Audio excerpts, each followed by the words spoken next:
Αγαπητοί συνάδελφοι, ο εξυγχρονισμός του κλάδου μας δεν είναι υπόσχεση, εφαρμόζεται στην πράξη.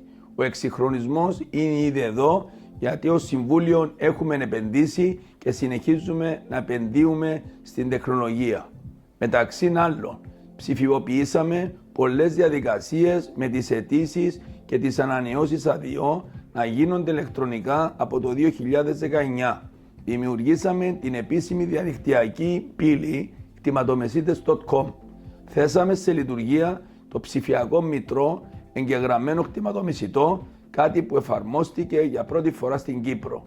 Επενδύουμε στην αναβάθμιση της παρουσίας μας στα μέσα κοινωνικής δικτύωσης. Παράλληλα, συνεχίζουμε να απλοποιούμε διαδικασίες στο πλαίσιο της νομοθεσίας με σοβαρότητα, υπευθυνότητα και πάντοτε με γνώμονα το καλώς νοούμενο συμφέρον του πραγματικού κτηματομεσίτη.